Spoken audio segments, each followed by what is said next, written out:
নমস্কাৰ এই মুহূৰ্তত অসমৰ প্ৰত্যেকগৰাকী জনতালৈ দিবলৈ ওলাইছোঁ ডাঙৰ খবৰ যিসকল মানুহে অৰুণোদয় 3.0 আঁচনিত আবেদন কৰিছিল সেইসকল মানুহে ভিডিঅ'টোত ক্লিক কৰিছে যদি অনুগ্ৰহ কৰি ভিডিঅ'টো স্কিপ নকৰি প্ৰথমৰ পৰা শেষলৈ চাই থাকিব কিয়নো এইটো ভিডিঅ'ৰ মাজত অৰুণোদয় 3.0 আঁচনিৰ পৰা আৰম্ভ কৰি কৃষকসকললৈ কেইখনমান গুৰুত্বপূৰ্ণ খবৰ প্ৰদান কৰিম অনুগ্ৰহ কৰি ভিডিঅ'টোত ক্লিক কৰিছে যদি ভিডিঅ'টো স্কিপ নকৰি প্ৰথমৰ পৰা শেষলৈ চাই থাকিব লগতে মোৰ চেনেলত নতুন হলে প্লিজ চেনেলটো সাবস্ক্ৰাইব কৰি মোৰ লগত থাকিব আৰু ভিডিঅ'টো শেয়াৰ কৰি দিব তো বলক ভিডিঅ'টো আৰম্ভ কৰি আজি প্ৰথমটো গুৰুত্বপূৰ্ণ খবৰৰ বিষয়ে বিস্তাৰিত জানি লওক আজি প্ৰথমটো গুৰুত্বপূৰ্ণ খবৰ হল অৰুণোদয় 3.0 আঁচনিলৈ তো যিসকল মানুহে অৰুণোদয় 3.0 আঁচনিত আবেদন কৰিছিল সেইসকল মানুহৰ বেংক একাউণ্টত অসম চৰকাৰে 17 ছেপ্টেম্বৰ মানে আজি অৰুণোদয় 3.0 আঁচনি টকা প্ৰদানৰ কথা আছিল কিন্তু আজি অৰুণোদয় 3.0 আঁচনিৰ হিতাধিকাৰীসকলে নিজৰ বেংক একাউণ্টত লাভ নকৰিলে অৰুণোদয় 3.0 আঁচনিৰ টকা তো যিসকলে আজি নিজৰ বেংক একাউণ্টত অৰুণোদয় 3.0 আঁচনি টকা পোৱা নাই সেইসকলে কেতিয়া টকাখিনি লাভ কৰিব আপোনালোকক বিতংভাৱে জনাই দিছোঁ তো অসম চৰকাৰৰ ফালৰ পৰা এক বিশেষ আপডেট লৈ অহা হৈছে অৰুণোদয় 3.0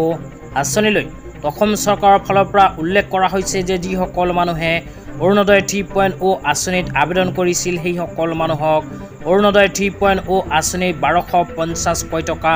17 ছেপ্টেম্বৰ তাৰিখৰ পৰিৱৰ্তে 25 ছেপ্টেম্বৰ তাৰিখে প্ৰদান কৰিব আজি সেই কাৰণে লাখ লাখ হিতাধিকাৰীসকলে নিজৰ বেংক একাউণ্টত অৰুণোদয় 3.0 আঁচনি 1250 টকা পোৱা নাই তো অৰুণোদয় আঁচনিৰ হিতাধিকাৰীসকলে অহা 25 ছেপ্টেম্বৰ তাৰিখে নিজৰ বেংক একাউণ্টত অৰুণোদয় 3.0 আঁচনি 1250 টকা লাভ কৰিব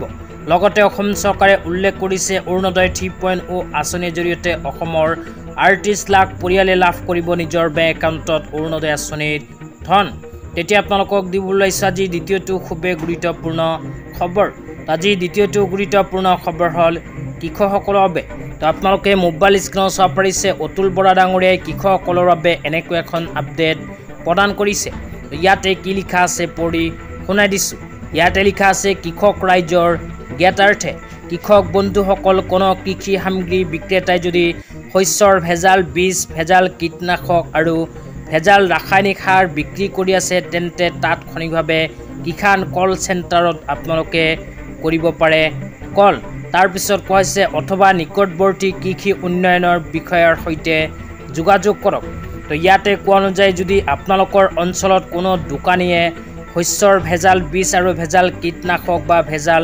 ৰাসায়নিক সাৰ বিক্ৰী কৰে এতিয়াৰ পৰা আপোনালোকৰ কোনো চিন্তাৰ প্ৰয়োজন নাই তো ইয়াৰ বাবে অসম চৰকাৰে মুকলি কৰিছে এখন বিশেষ ফোন নম্বৰ এইখন ফোন নম্বৰৰ জৰিয়তে আপোনালোকে ডাইৰেক্ট চৰকাৰক দিব পাৰিব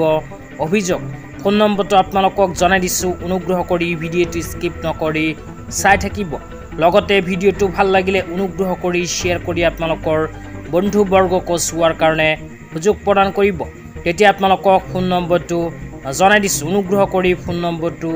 লিখি ৰাখক ফোন নম্বৰটো হ'ল 180018015551 এইটো ফোন নম্বৰত ফোন কৰি আপোনালোকে ডাইৰেক্ট চৰকাৰক দিব পাৰিব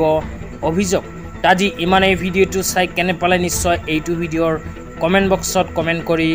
জনাই দিব লগতে মোৰ চেনেলত নতুন হলে প্লিজ চেনেলটো সাবস্ক্ৰাইব কৰি মোৰ লগত থাকিব তো